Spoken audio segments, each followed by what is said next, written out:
కేంద్రాన్ని ఒప్పించి బీసీ రిజర్వేషన్లు తేవడంలో ముఖ్యమంత్రి రేవంత్ రెడ్డిపై బాధ్యత ఉందని బీఆర్ఎస్ ఎమ్మెల్యే గంగుల కమలాకర్ అన్నారు.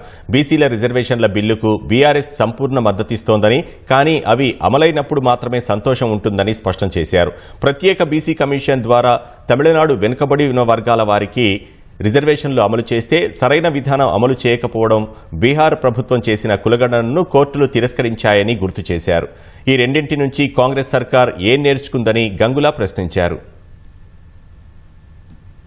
ఈ ప్రవేశపెట్టిన బిల్లు ఇంప్లిమెంట్ కావాలి.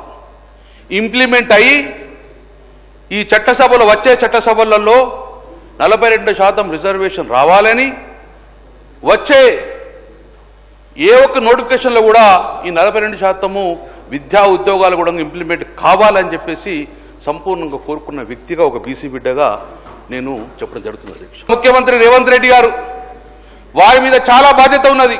దీన్ని ఇంప్లిమెంట్ చేసేట్లో బాధ్యతలో చాలా బాధ్యత ఉన్నది. ఎందుకంటే ఆ రోజు తమిళనాడు ముఖ్యమంత్రి గారు ఎలా బాధ్యత వహించున్నారో ఈసారి గౌరవ ముఖ్యమంత్రి గారు రేవంత్ రెడ్డి గారు ఇది బాధ్యత వహించాలి, ఈ యొక్క బిల్లును పాస్ చేయించుకోవాలి. అక్కడ రాజ్యసభలో కానీ లోకసభలో కానీ బీజేపీ పార్టీతో ఒప్పించి ఈ బిల్లు చేసే బాధ్యత కూడా ఈరోజు గౌరవ ముఖ్యమంత్రి రేవంత్ రెడ్డి గారు ఉన్నది. వచ్చింది అధ్యక్ష సభ ముందుకు 2 పెట్టిన. ఒకటి, తమిళనాడు ప్రభుత్వము శాస్త్రీయంగా చేయడం వల్ల రిజర్వేషన్ ప్రక్రియ తీసుకున్నారు. రెండోది, బీహార్ గవర్నమెంట్ అశాస్త్రీయంగా చేయడం వల్ల ఈరోజు ఆ యొక్క రిజర్వేషన్ కొట్టేయడం జరిగింది అధ్యక్ష. మరి దీన్ని చూసి మనం నేర్చుకోవాలి కదా అధ్యక్ష, ఏం చేయాలన్నది. ఈ రెండింటి చూసి శాస్త్రీయంగా చేయాలి కదా మనం కూడా. మరి మనం శాస్త్రీయంగా చేశామా? అది కూడా దయచేసి శాస్త్రీయంగా చేసినాం లేదా కూడా తమ అధ్యక్ష. అధ్యక్ష, దీనికి మూలం పోసిందే కేసీఆర్ గారు. 2021లో ఒక బీసీ కమిషన్ ఏర్పాటు చేసిన అధ్యక్ష. వకలాపురం తోటి ఒక బీసీ కమిషన్ ఏర్పాటు చేసుకొని జీవో నెంబర్ 9 ఇచ్చిన అధ్యక్ష 2021లో. ఏమని ఇచ్చిండు? సేమ్ తమిళనాడు లాగానే కులగణన చేయాలి, సర్వే చేయండి, రిజర్వేషన్ పెట్టాలని చెప్పేసి వారు సర్వే చేస్తే ఆ రోజు జీవో నెంబర్ 9 ఇవ్వడం జరిగింది అధ్యక్ష 2021 అధ్యక్ష.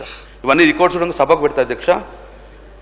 దాని తర్వాత మీరు